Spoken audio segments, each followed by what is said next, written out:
Okay, so when you think of ancient Roman ruins, what's the first thing that pops into your head? Probably the Colosseum, right?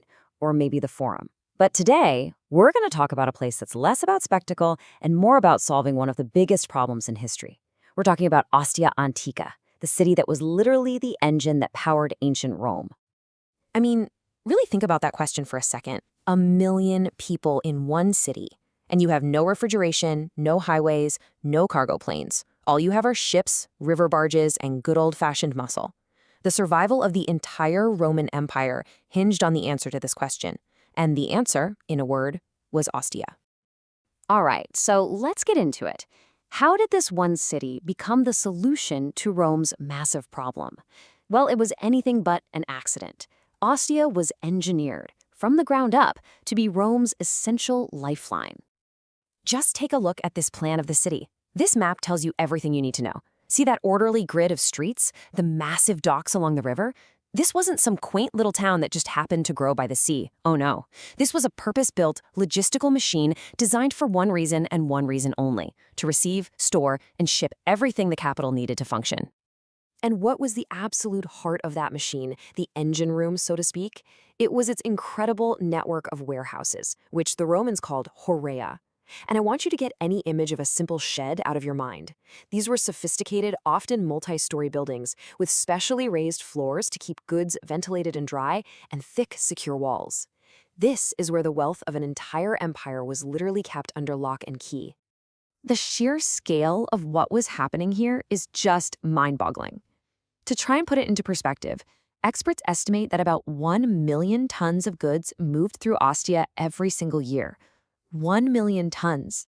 It was like a colossal, unending river of grain, wine, olive oil, and building materials flowing straight into the heart of Rome. Now, when you have that much stuff constantly flowing through one place, it's going to become more than just a port, and that's exactly what happened. Ostia transformed into this buzzing global marketplace, truly one of the most dynamic economic centers in the entire ancient world. And there's no better place to see this in action than the square of the corporations. The best way to think about this place is like a cross between a modern stock exchange and a permanent trade show. All the major shipping companies and merchant guilds had their offices here, all competing for contracts using a very, very cool form of advertising. So how do they advertise? With these incredible, detailed mosaics right on the floor in front of their offices. Basically, permanent billboards. You had mosaics for the ship carpenters, the naviculari lignari. You had others for the grain importers from Sardinia, the Carolatani. You even find mosaics showing elephants, which is a pretty clear signal that these guys were trading with Africa. It's amazing. Every tile tells a story of global business. And this table here really drives home just how far that network stretched. You've got grain coming in from Africa, olive oil from what is now Tunisia, wine from Greece, and even those massive marble blocks all the way from Egypt. Every bit of it funneled through this one critical, bustling port on its way to Rome. Okay, so that's the big picture economy. But what was it actually like for the average person living here?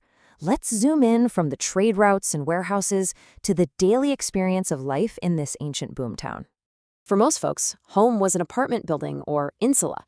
And what's wild is how modern these feel. The ground floor was all shops, with big doorways opening right onto the noisy streets. The shop owners themselves would usually live in the nicer apartment right above their business on the first floor. And then the higher up you went, the smaller and more basic the apartments got. The whole social hierarchy of the city was right there in a single building.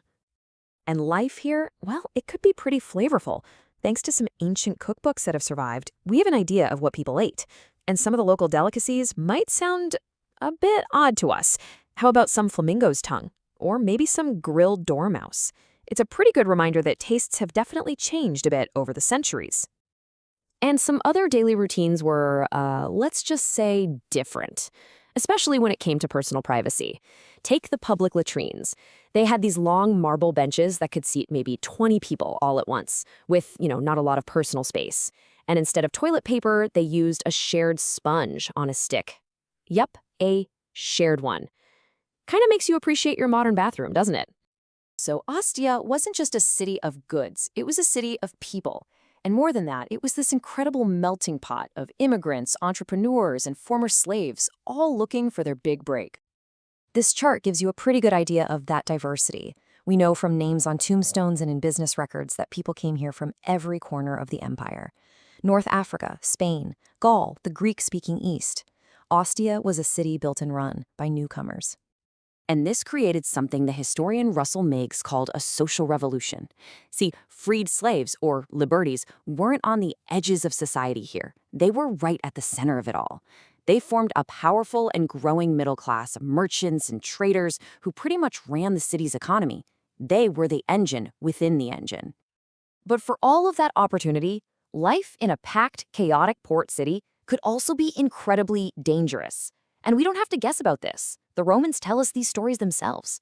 There's one about a young boy named Anthus, whose tragic story is preserved forever on his tombstone. His epitaph says that a cart driver with his team of wild oxen accidentally ran over the unknowing child.